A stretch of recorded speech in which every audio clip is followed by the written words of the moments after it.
finais dos campeonatos estaduais proporcionam a todos nós a expectativa do encerramento da parte mais monótona do calendário do futebol brasileiro. Claro, finais são sempre emocionantes, jogos eliminatórios, é o mata-mata, todo mundo curte e tudo mais. Mas, para chegarmos até ela, muitas partidas inúteis foram disputadas, em todos os campeonatos, né? Sem exceção. São competições que estão totalmente fora do contexto do que é o futebol atual, né? Do que é da estrutura do futebol no seu calendário internacional, inclusive. Jogos deficitários, jogos sem apelo, times fracos, outros times com bons jogadores, até para o padrão nacional, mas que praticam futebol modorrento, e nessas competições esse estilo de jogo acaba ficando ainda mais, digamos assim, ainda menos encantador, ainda menos atraente, como o futebol para ser visto, para se torcer, para se acompanhar. O fato é que chegamos a esse momento e vemos aí que nenhuma das equipes atingiu o ponto, digamos assim, da maturação para o início do Campeonato Brasileiro. Né? A não ser que na reta final surpreendam a todos. Você pega um Inter, que ainda com altos e baixos. Um Grêmio, ameaçado na Libertadores, bem no estadual, ou seja, não é o seu melhor momento. Bem no Atlético Paranaense, mas é um time na Libertadores, é um time no Brasileiro, né? O mesmo, né? E no estadual é o outro. Então, é até difícil porque jogou poucas partidas, embora tenha sido excelente o desempenho, por exemplo, contra o Boca Juniors, né? E aí você vai subir no mapa, você vai chegar em São Paulo, você vai encontrar um São Paulo que reage no campeonato, mas que só ganhou do Ituano. Nos últimos 7 jogos, venceu só os 2 jogos do Ituano. Fez 3 jogos contra o Palmeiras, se classificou, mas não marcou nenhum gol.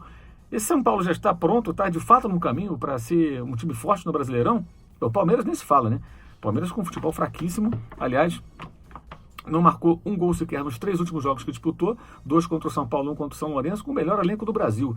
É um momento delicado do campeão brasileiro, que vai precisar se reencontrar rapidamente, né? Porque não vem bem. Corinthians mostrou progresso, mas contra o Santos foi uma atuação vergonhosa. E o Santos pratica bom futebol, mas tem momentos de queda muito, muito bruscas, né? E não é um time, em tese, candidato a título brasileiro. Mas vai fazer jogos interessantes, pode até tentar surpreender, pode até surpreender. Chega a Belo Horizonte, você encontra um Cruzeiro firme, mas precisando ser mais testado. No entanto, me parece o time talvez com mais pinta de que possa dar bons frutos. Vejamos, ainda é cedo, mas é um sinal positivo sem dúvida alguma. Adversários não foram fortes, mas o time tem sido convincente, tem vencido seus jogos.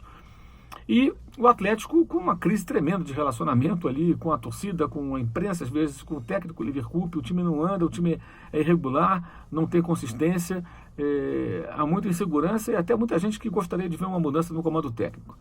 Aí você muda para o Rio de Janeiro para ficar aqui nos centros mais competitivos, digamos assim, em relação a título, né? E você vai encontrar um Flamengo com um elenco caro, mas produzindo menos do que deveria.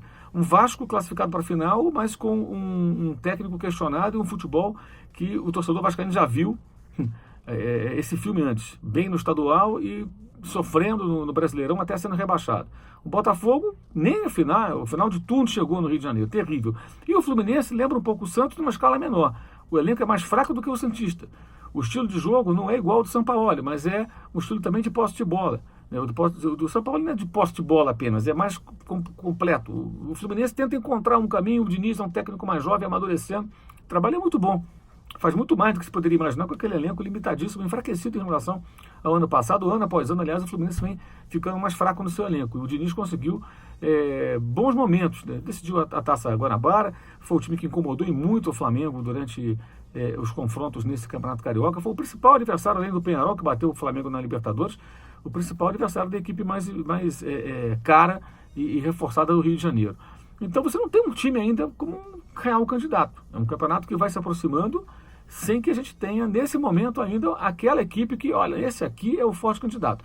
Vai pela camisa, vai pelos nomes, mas, de fato, é um momento curioso esse, com os times ainda não conseguindo usar a pré-temporada do estadual para mostrar realmente a sua força.